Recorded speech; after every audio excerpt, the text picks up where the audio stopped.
Alrighty guys, how's it going? I apologize for not getting any videos up last 2 weeks, and the reason was because I never came home for the last 2 weeks. I stayed down at school last weekend to go to an auction, and ended up buying 210-gallon poly saddle tanks that were almost new. I got those for $1, and I came home and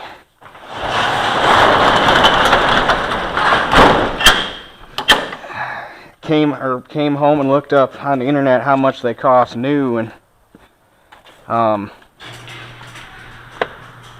they're cheapest I found them was $182 a piece, so I got almost $400 for the saddle tanks for $1.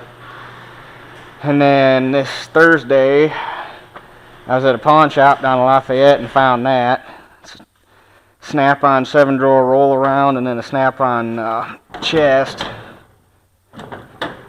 that they had 150 on the roll around and 140 on the chest. And I was sitting there looking at it, and the owner came by and he said, "I'll take $40 off if you buy them both." So I got both boxes for $250, and again came home and looked at how much it cost to buy them new, and this is, how much was the 7-drawer? Like $1,300, something to that effect. And this was $760 to buy new Snap-ons. So granted, that's probably at least 10, the roll around's probably at least 10-15 years old, and this is really old because there's a sticker in it that says "Build for a Metric Future." So I'm assuming this is probably Carter era, since he's the one that screwed us over on that. But yeah, I'm pretty proud of that. Don't know what I'm going to do with it yet, but I couldn't hardly pass up the deal for Snap-on boxes. But I'd also like to thank this opportunity. I finally, was it the beginning of this week or the end of last week? I can't remember. I finally hit 1,000 subscribers. I think this morning I was up to like 1,047, something to that effect.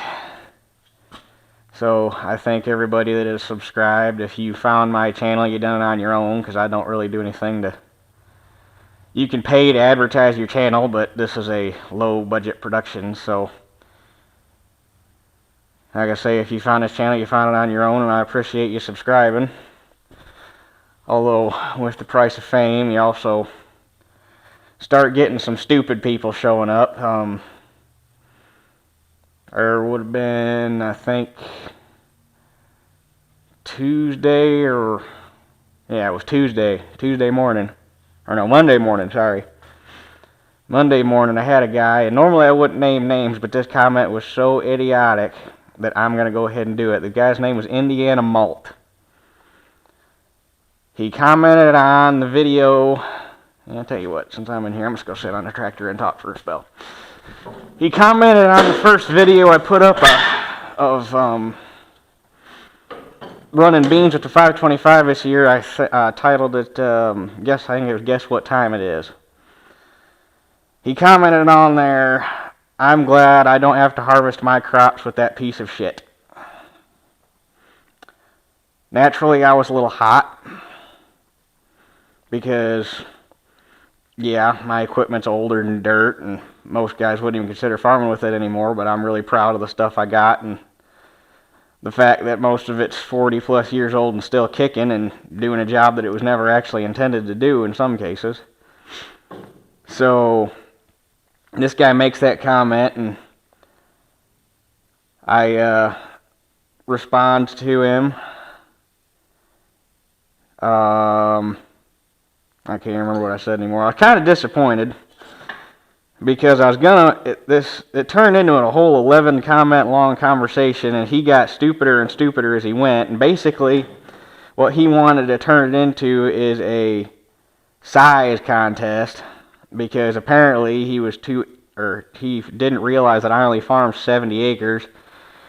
And he proceeded to talk about how they farmed like 1,200 acres of soybeans and 700 acres of popcorn and 150 acres of field corn, and he bets that he farms twice as much as I do, and blah blah blah blah blah blah blah blah blah. So I got kind of hot on that, and then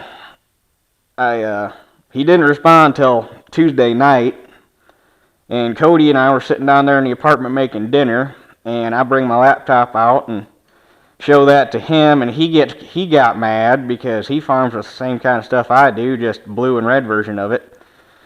And he and I proceeded to tear this guy a new you-know-what, and he felt pretty good about himself for about the first 4 replies he came back with. And on the last 2, he was backpedaling pretty hard because me and Cody proceeded to make him look like a complete jackass. And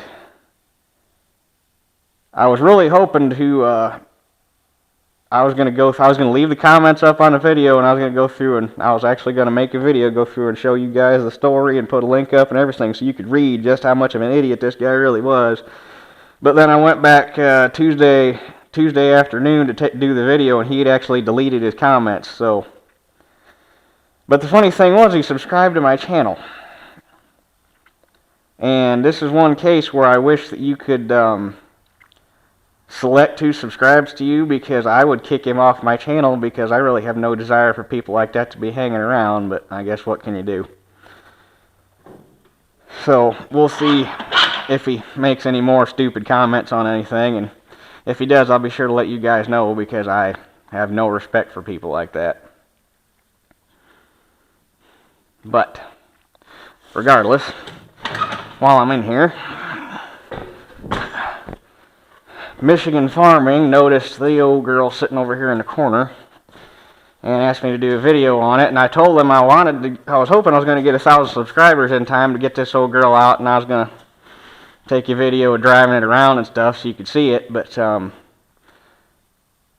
I mean, it's still 60 degrees outside, so that may still happen. If the weather's halfway decent tomorrow, I may get the old girl out if I'm not doing nothing. But we have to run straight 50 weight oil in it, so once it gets down about below 40 degrees, she don't crank over too great, so we usually just let her sit over winter.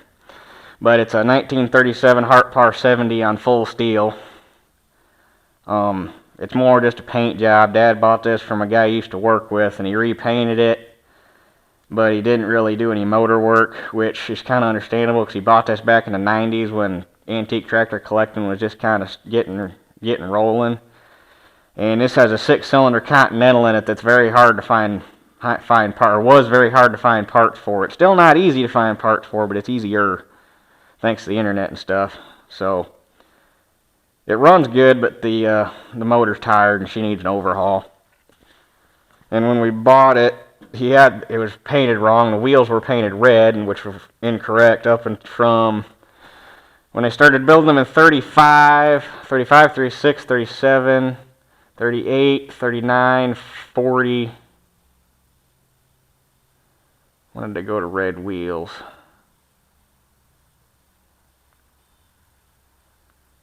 I want to say 42 was the first year Oliver started having their tractors with red wheels. Because the 60s came out in 44 and they had red. But I want to say that they started putting the 70s and 80s and 90s with red wheels in 42, but I could be wrong, don't quote me on that. So her dad repainted the wheels. We added the double tip toes. It was only on singles. And the Hart Par 70 was only built 35, 36 and part of 37. And 37, they switched to what was called the Streamline 70, which is the one that everybody knows, and you can't really throw a rock without hitting. So these are harder to find. They're not, I wouldn't say rare, but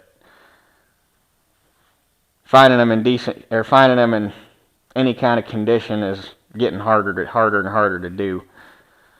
And the Hart Par 70 was actually the first row crop tractor sold in the United States with a 6-cylinder engine in it. McCormick actually beat Oliver to a 6-cylinder when they made the W40 and WD40. I know the WD40, the diesel version of the W40, was a 6-cylinder diesel, and I'm pretty sure the gasser was a 6-cylinder too. But the tractors from the 30s and 40s, I'm not too up on like I am the newer stuff. So again, don't quote me on that. But I know the diesel was a 6-cylinder. But yeah, that's that. What else? Oh, we got getting ready for the winter that didn't show up.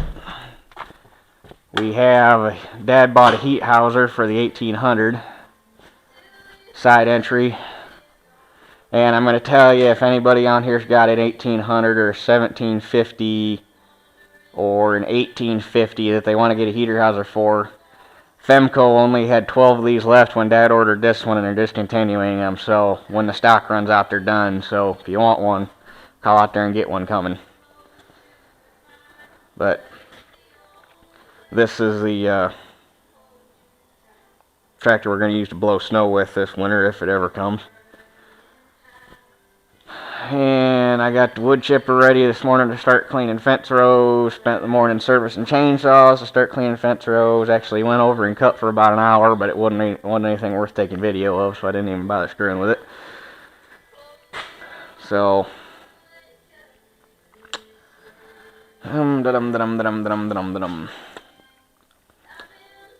yeah, I think that's pretty much it.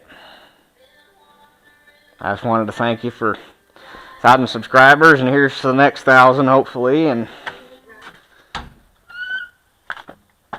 I'm thinking, I'm kind of up in the air. I kind of want to start doing a live stream maybe every once in a while, but I've never done one before, and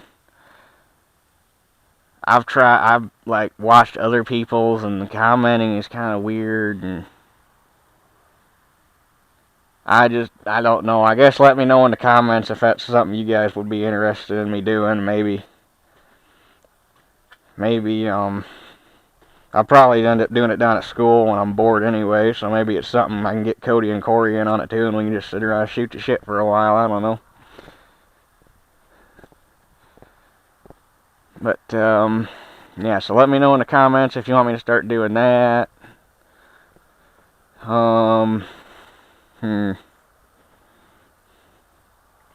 Yeah, I think that's pretty much really all I needed to talk about in this one. I'm hoping I got finals Tuesday and Wednesday of this coming week, and then I'm off for Christmas break. So, and over break I plan on cutting on a lot of fence rows and probably working on some equipment. We'll just have to see how things play out. So videos might be coming a little slower because there's just not a whole lot going on, and let's face it, videos of cutting on fence rows get a little redundant after a while. So I mean, if you guys like seeing them, I'll make them, but